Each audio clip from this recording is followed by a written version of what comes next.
দর্শক স্বাগত জানাচ্ছি দ্য ভয়েস অফ জেনজে অনুষ্ঠানে। আপনাদের সাথে আছি আমি সাব্বির আহমেদ সন্ধি। বর্তমান সময়ে রাজনীতিতে তরুণদের অংশগ্রহণ, তাদের চিন্তাভাবনা, তাদের নীতি নির্ধারণ দেশের জন্য, দেশের মানুষের জন্য আসলে কতটা উপযোগী, দেশ বিনির্মাণে কতটা সাহায্য করবে, সে বিষয়ে আমরা আমাদের এই শোয়ে কথা বলে থাকি। তারই ধারাবাহিকতায় আজকে আমাদের সাথে স্টুডিওতে উপস্থিত হয়েছেন জাতীয় নাগরিক পার্টির যুগ্ম আহ্বায়ক মনিরা শারমিন। মনিরা শারমিন, আপনাকে অসংখ্য ধন্যবাদ আমাদের সাথে যুক্ত হওয়ার জন্য। কেমন আছেন? আছি আলহামদুলিল্লাহ, আপনাকেও ধন্যবাদ আমাকে আমন্ত্রণ জানার জন্য। ধন্যবাদ।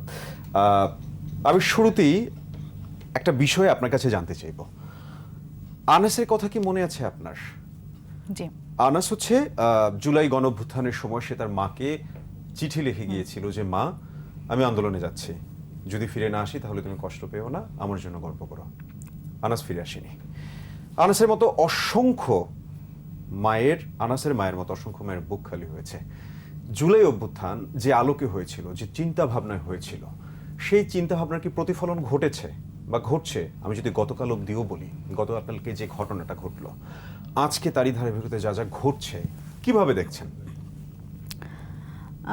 প্রথমত দেখেন, আমরা এই জুলাই গণ অভ্যুত্থানের কথা বলি, আমরা এই 5 আগস্ট পরবর্তী সময় আমরা যারা জাতীয় রাজনীতিতে এসেছি, আমরা এতদিন অনেকেই ছাত্র রাজনীতিতে ছিলাম, অনেকেই অ্যাক্টিভিজম করতাম সমসাময়িক বিষয় নিয়ে, কিন্তু যখন এই গণ অভ্যুত্থানটা হলো, এই গণ অভ্যুত্থানে এই আনাসের চিঠির মতো আরও অনেক আনাস, তাদের আমরা বোঝবার চেষ্টা করছিলাম যে আসলে ঠিক কি জন্য আসলে মানুষ এত সহজে নিজের জীবনটা দিয়ে দিতে পারে এবং এতটা সাহস কিভাবে দেখাতে পারে। তো এবং দেখেন, এই আনাসের মতো বহু তরুণ, তাদের কিন্তু কোনো পলিটিক্যাল অ্যাফিলিয়েশন নাই, এবং তারা, আমি যদি বলি যে বড় রাজনৈতিক দলগুলো, তাদের তো এক ধরনের দলীয় স্বার্থ আছে, গোষ্ঠী স্বার্থ আছে, কিন্তু আনাসের আসলে কি ছিল? সেই জায়গায় আমরা যখন 5 আগস্ট পরবর্তী সময়ে এই যেই রাজনীতির একটা পরিবর্তন আমরা দেখতে চেয়েছিলাম, সেই পরিবর্তন সত্যিকার অর্থে আমরা দেখতে পাইনি। এবং সেই পরিবর্তন আমার মনে হয় যে তরুণদের এর জন্য আমার কাছে খারাপ লাগে, যারা তরুণরা এই 5 আগস্ট পরবর্তী সময় রাজনীতি করতে এসছে, তারা অনেক বেশি আশাহত হয়েছে। বা সবাই তো আসলে রাজনীতিতে আসেনি, কিন্তু কিছু তরুণ তারা কিন্তু রাজনৈতিক হয়ে উঠেছে। বাংলাদেশে একটি গণ অভ্যুত্থান হয়েছে, রাজনৈতিক চিন্তা ভাবনা, মতাদর্শ সবটা চলে এসেছে। একদম। আমি যদি এটা বলি, শুধুমাত্র তরুণরা কিন্তু একদম সেই বৃদ্ধ বয়সী শুরু থেকে একদম হচ্ছে 16-17 বছর বয়সী ছেলেটাও কিংবা মেয়েটাও কিন্তু রাজনীতিতে সক্রিয় হয়েছে। একদম। আপনারা কিন্তু সেটার কেন্দ্রবিন্দু ছিলেন, এখনো কিন্তু অনেকেই ভাবছে। সেই জায়গা থেকে কি মনে হয় যে হচ্ছে এখন আপনাদের প্রতি মানুষজনের বা তরুণদের সেই ভরসার জায়গাটা আছে? বা আমরা আরো যদি এটার সাথে অ্যাড করতে চাই, I really wanted to talk about this. আমরা গতকালকে পুলিশের যে ভূমিকা দেখেছি, সেটা কতটুকু যৌক্তিক ছিল? বা যে অভিযোগগুলো আমরা হচ্ছে বিগত সময়ে দেখে এসছে, একটা বা আমাদের যে দাবি দেওয়াটা ছিল, ন্যায্যতার সমাজ হবে, অন্যায়ভাবে কাউকে ট্যাগিং করা হবে না, বৈষম্য থাকবে না, এই অভিযোগের ধরন তো বদলায়নি। এবং কেন আপনাকে আমি প্রশ্নটা এই জন্য করছি যে মানুষজন বলেন, আমাদের মতো যারা সাধারণ মানুষজন যারা আছে, আমাদের কিন্তু বড় একটা ভরসার জায়গা ছিল তরুণদের নিয়ে, যে হ্যাঁ, আমরা যে রাজনীতির প্যাটার্নটা দেখে এসেছি সেই প্যাটার্নটা চেঞ্জ হবে। সেটা কিন্তু আসলে চেঞ্জ হয়নি। হ্যাঁ, একদমই। দেখেন, এখানে আমরাও যারা তরুণরা রাজনীতি করতে এসেছি, এবং প্রথমে তো আসলে আমরা রাজনৈতিক দল গঠন করিনি, বা এটা আমাদের এমনও ছিল না যে খুব পরিকল্পিতভাবে আমরা রাজনৈতিক দল গঠন করব। প্রথমত আমরা এই যারা তরুণ, যারা এই চিন্তাভাবনা, এই পরিবর্তনের চিন্তাভাবনা নিয়ে আসলো গণ অভ্যুত্থানে, আমরা ভাবলাম যে তাহলে আমরা একটা প্রেশার গ্রুপ হিসেবে কাজ করি প্রথমে, যে যেই ধরনের এই রাজনীতি আমরা আর দেখতে চাই না, এই রাজনীতি ফিরে আসুক, এটা আমরা চাই না। গণ অভ্যুত্থানের যে মোটো, যে লক্ষ্য, যেই লক্ষ্যে আনাসের মতো 16 বছর 17 বছরের তরুণরা জীবন দিয়ে দিল, এটি যাতে আসলে নষ্ট না হয়, এটি কোনো গোষ্ঠী স্বার্থে যাতে এটি মানে একেবারে বিলীন না হয়ে যায়, এই কারণে আমরা যখন আসলে এই নাগরিক কমিটি এবং পরবর্তীতে জাতীয় নাগরিক পার্টি যখন গঠন করলাম, তখন আমরা খুব বিপদে পড়ে গেছি। এনসিপির যারা রাজনীতি করতে এসে তারাই আসলে বিপদে পড়ে গেছে, কারণ আমরাই কিন্তু বারবার করে বলছি পুরাতন রাজনীতি আমরা চাই না, আমরা নতুন রাজনৈতিক বন্দোবস্ত চাই। কিন্তু আপনারা তো পুরাতন রাজনীতির দিকেই হাঁটলেন। এই জায়গাতে আমি আসছি। দেখেন এই যে আমরা যখন বলছি যে আমরা পুরাতন রাজনীতি চাই না, আমরা নতুন রাজনৈতিক বন্দোবস্ত চাই, এই নতুন রাজনৈতিক বন্দোবস্ত কিন্তু 3 আগস্টে নাহিদ ইসলাম কিন্তু বলছিলেন যে ফ্যাসিবাদী ব্যবস্থার বিলোপ এবং নতুন রাজনৈতিক বন্দোবস্ত, কারণ সেই পুরনো বন্দোবস্তে আমরা আর ফিরবো না। এই নতুন রাজনৈতিক বন্দোবস্ত যখন আসলে এই জাতীয় নাগরিক পার্টির পক্ষ থেকে বলা হচ্ছে, তখন এই তরুণদের উপরেই বারবার করে নতুন রাজনীতি নির্মাণের যে দায়টা সেটা আসছে। কিন্তু দেখেন বাংলাদেশের যে এই মোর্চে পড়া রাজনীতি, সেই রাজনীতি কিন্তু শুধুমাত্র তরুণরা যদি প্রোঅ্যাক্টিভলি শুধু তারাই কাজ করে এবং বাকিরা যদি বলে যে না আমরা সেই পুরাতন রাজনীতি নিয়ে থাকবো, এটি তো আসলে একটা কোঅর্ডিনেটেড। কিন্তু আপনাদের পাশে তো সমর্থন ছিল, দেখেন অসংখ্য সমর্থন ছিল, তরুণদের সমর্থন ছিল। আমি যদি হচ্ছে সেই অভ্যুত্থান পর একদম অভ্যুত্থানের ইমিডিয়েট পরে যে বন্যাটা হলো, সেই বন্যায় তো সারা বাংলাদেশ এসেছিল টিএসসিতে। সেই জায়গা থেকে আপনার হচ্ছে কেন এই প্রশ্নটা আসলো, আপনি যদি ফেসবুক দেখেন, ভিডিও দেখেন, সেই জায়গায় দেখবেন কিন্তু অনেকেই অভিযোগ করছে যে বন্যার টাকা কই গেল। এই একটা গেল। আপনি কি ফেসবুকের মিম দেখেন? Gen Z show, so I am going to ask a very normal question. Meme দেখা হয় ফেসবুকে? রিসেন্টলি হচ্ছে একটা মিম এবং স্ট্যাটাস খুব ভাইরাল হয়েছে, রিসেন্টলি না, আরো 10-12 দিন আগে। ওই জায়গায় বলা হয়েছে যে don't take this other way, মানে জেনজিরা হচ্ছে এটা নিয়ে খুব মিম করলো এবং জিনিসটা আমার কাছে খুব অফেন্সিভ এবং খারাপও লেগেছে। যে এনসিপির নেতারা হচ্ছে 7 সিস্টার্স আলাদার কথা বলে দিল, এই জায়গায় নিজেদের সিস্টাররাই নাই হয়ে গেল। তাসনিম যারা হচ্ছে নাই হয়ে গেল, তাজনুবা জাবিন নাই হয়ে গেল, আপনি সরে দাঁড়ালেন। আচ্ছা, প্রথমত আমি বন্যার টাকার কথায় আসি। দেখেন এই বন্যার টাকার কথা যখন আমি বলবো, তখন আমি ওই প্রসঙ্গটা আবার আনছি। সেটা হচ্ছে যে আপনি যে বললেন যে আমরা একটা ব্যাপক জনসমর্থনের মধ্যে দিয়ে কিভাবে করে আমরা আবার একলা হয়ে যাচ্ছি। জনসমর্থন মানে সাধারণ মানুষের যে জনসমর্থন আপনি যেটা বলছেন, সেটি কিন্তু দেখা যায় না, সেটি মৌন সমর্থন থাকে। মানুষ আমাদের ফলো করে, মানুষ আমাদের প্রেজ করে ঘরে বসে টেলিভিশনে দেখে। কিন্তু যেই সমর্থনটা আমাদের দরকার ছিল রাজনীতিতে, সেটা হচ্ছে অন্য রাজনৈতিক দলগুলোর সমর্থন। যে তরুণরা যে রাজনীতিতে আসবে, এটা একটা ওয়েলকামিং ব্যাপার। এই প্রতিদ্বন্দ্বী, হ্যাঁ, মানে ওয়েলকামিং ব্যাপারটা ছিল। সরি, আবারও ইন্টারাপ্ট করছি। আমি একটু শেষ করি, না হলে আসলে মেসেজটা ঠিকভাবে যাবে না। আমার যখন এই যে প্রতিদ্বন্দ্বিতার রাজনীতি, সেটা তো আমরা গত 17 বছর দেখে এসেছি।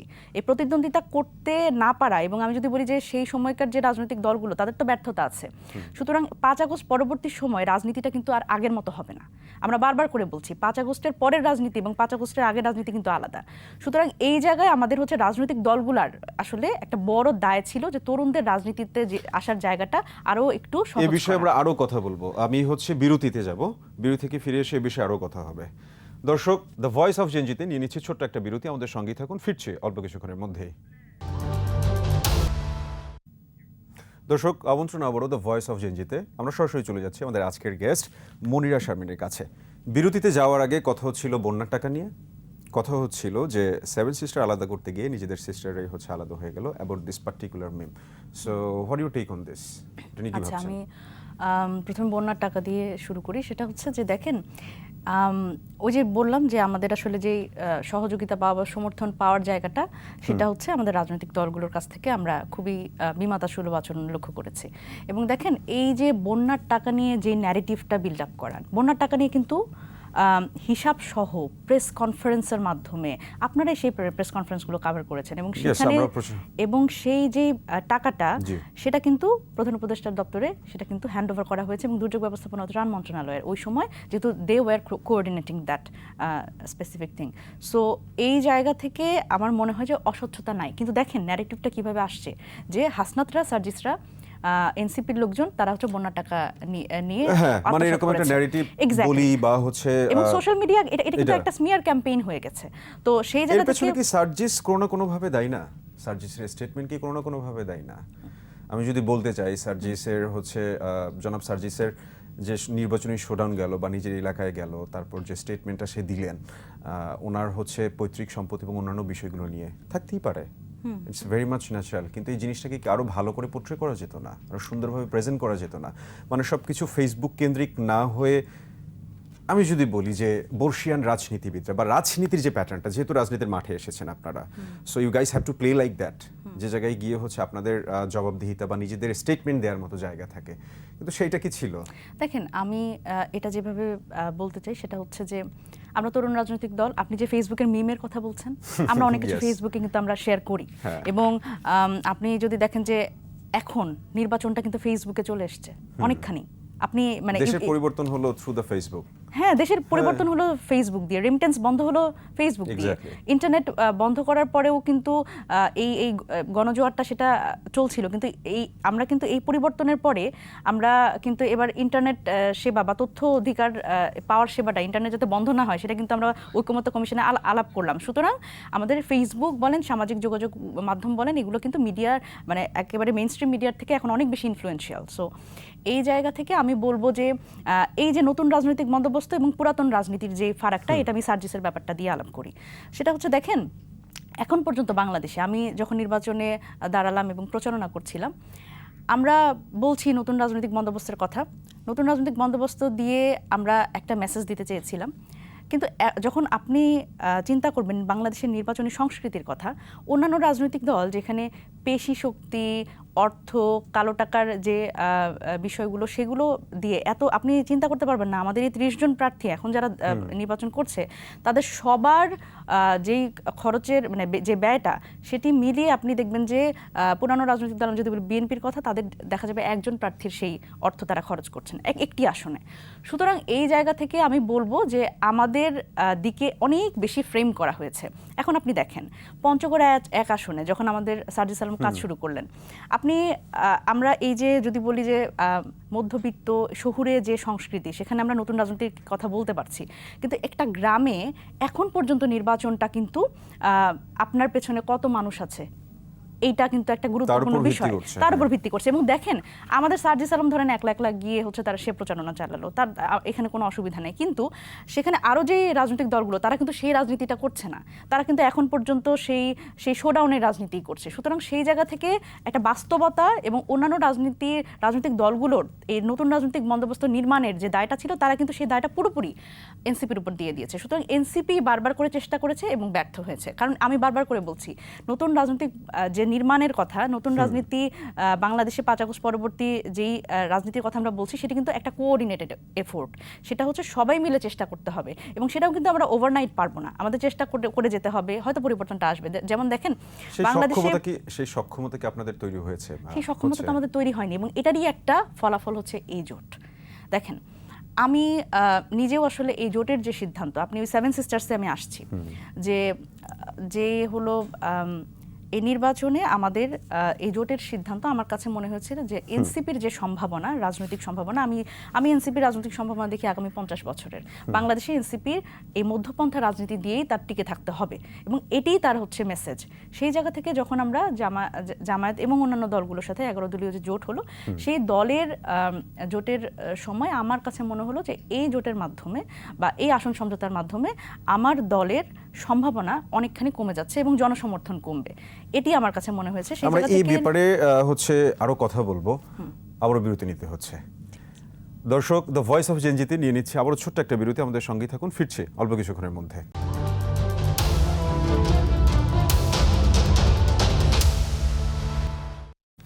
দর্শক, আমন্ত্রণ আবারও দ্য ভয়েস অফ জেনজিতে। আমরা চলে যাচ্ছি আমাদের গেস্টের কাছে।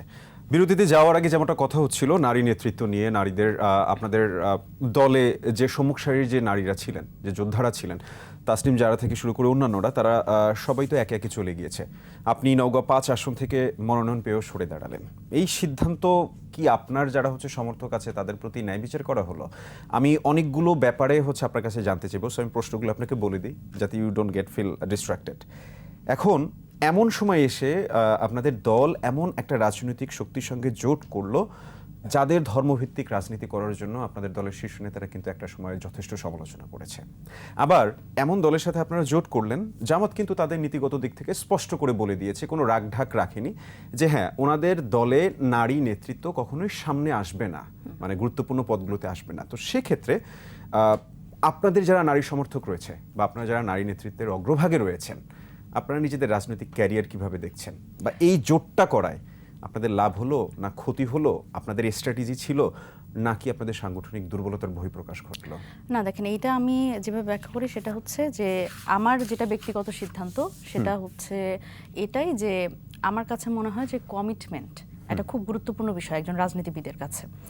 রাজনীতিবিদের প্রথমে যেরকম দলের প্রতি কমিটমেন্ট থাকে তার থেকেও বড় কমিটমেন্ট আমাদের গণ অভ্যুত্থানের কাছে, বাংলাদেশের কাছে, বাংলাদেশের মানুষের কাছে।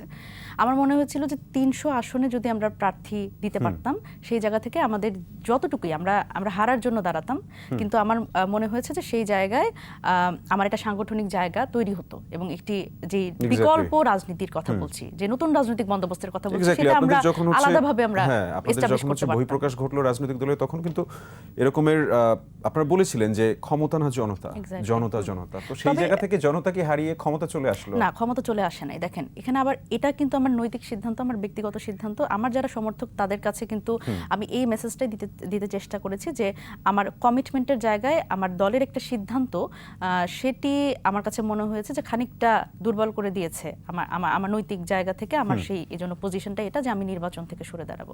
কিন্তু দেখেন, দল তো আসলে অনেক বড় বিষয় এবং অনেক মানুষের দায়িত্ব থাকে। কমিটমেন্ট, এটা আমার ব্যক্তিগত কমিটমেন্ট আমার কনস্টিটিউয়েন্সিতে এবং আমার ফলোয়ারদের কাছে। কিন্তু দলের কমিটমেন্ট, কিন্তু দলের যে রাজনীতি, সেটিও কিন্তু একটা বাস্তবতার জায়গা আছে।